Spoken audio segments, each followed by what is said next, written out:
Hey, ohayo gozaimasu mga kapapi. Palengke tayo mga kapapi.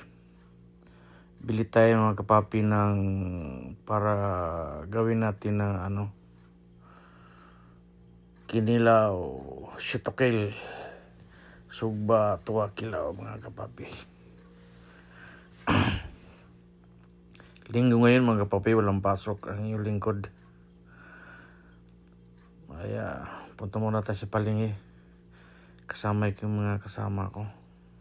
Shout out ka pala sa lahat ng taga Mihara. Sa lahat ng taga Mihara makarelate kung saang bandang lugar to mga kapapi. Ito ipakita ko sa inyo mga kapapi kung anong kaibahan dyan sa Pinas at saka dito sa Japan. Kung pagbibinta ng isda ang iyong pag-usapan. Kasi dito sa Japan, iba kasi dito, hindi kilo yung pag-usapan by parang kung nagbili ka ng bili ka ng isda, per piraso na, hindi mo na kailangan timbangin pa. Piraso na, bawat piraso yan nakapresyo na kita nyo. Nakapresyo na bawat isda yan yung tangigi na yan, mahal na yan. Mahal na isda na yan. Yan mga nasa kilawin mga kapapi. Pa-slice na yung mga kapapi para pagdating sa bahay. Naka-slice lang. Ang maganda lang kasi dito mga kapapi sa Japan dahil pwede kang mag-request na palinisan sa kanila bago mo iuwi. Dating mo sa bahay, yun pwede mo nang lutuin kagad dahil nalinis na nila Ito yung mga isda nila mga kapapi, nakabalot na yan Ito yung, hindi ko na sabihin kung anong bandang lugar to. Basta sa Mihara to mga kapapi. Kung sino ng taga Mihara, alam nitong lugar na to mga kapapi. Kung sa lahat ng mga kaibigan ko dyan, ng mga nasa malayong lugar, punta kayo dito, medyo mura medyo mura dito. Hindi masyadong mahal ang isda dito mga kapapi. May nagbibinta sila na ulo lang ng isda, pwede mo na sabawin. Saka may mga gulay din dito sa loob. Yan yung mga isda dito nakabalot na nakabalot na mga kapapi, yung mga isda. Hindi ko tulad sa atin na kailangan ikilo mo pa bago ka makabili. Dito wala na.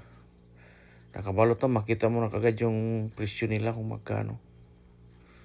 Yan At saka siyempre ikaw lang isa sa bahay, matsansa mo na kung ilan lang bilhin mo. Yung isang balot lang ba, isang balot, 1,000 na yan. Isang balot lang yan. Parang isang slice lang sa atin yan, ganun Wala tayong magawa, Japan Talaga ganito yung style nila sa pagbinta ng isda mga kapapi.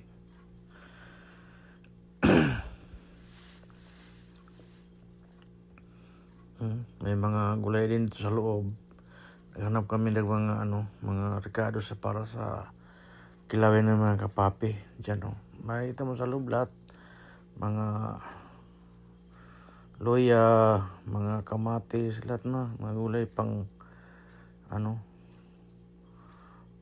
halo sa sabaw yan. Nandiyan na lahat sa loob. Tsaka bawat bawat mga nakalagay sa nakabalot, may kanya-kanyang presyo na yan dito. May kanya-kanyang presyo na yan.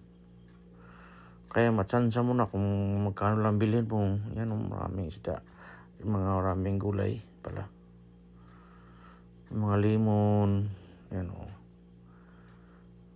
Bili kami ng maraming limon dahil maganda sa kinilaw yun.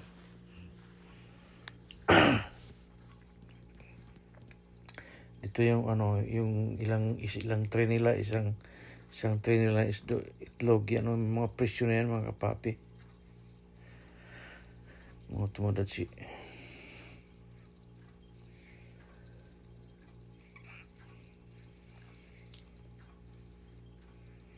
Kapag dito magbili ka mga kapapi dahil nila Yung gulay nila, puro presko yan. Mga presko yan. Kasama ko pala si Sir Darius. Shout out sa iyo, Sir Darius. Siya ang chef cook namin ngayon. Kaya siya yung nangunguna mamili dyan kung ano gusto niya. Pinabayaan na namin dahil siya magluluto eh. Marami sa loob. Kahit medyo, kasi itong, na to, bilihan na to, hindi ko na lang sabihin kung anong pangalan. Medyo mura talaga yung binibinta nila. Mura talaga, makasib ka kunti. Kung tayo kumpara mo sa iba, mahal. Yung mga saging nila, may nakabalot na, may mga presyo na nakalagay,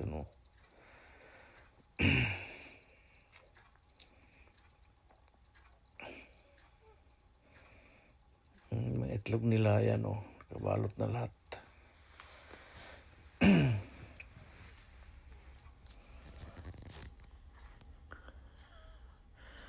Sila ang kapapi, labas lang ko mga kapapi, punta na ako sa sasakyan namin. Ito, makita mo sa lugar nito, lahat ng taga-Mihara, makarelate nito kung saan banda na to.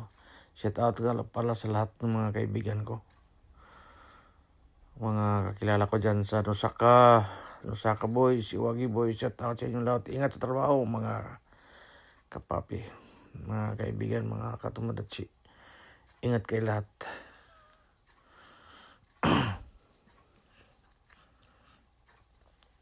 Pauwi na kami mga kapapi. Salamat nga pala sa pagsama. Salamat sa pagsama. God bless. Please subscribe mga kapapi para makapanood kayo sa lahat ng mga video ko nagawa ko. Salamat God bless you sa inyong lahat. Bye bye.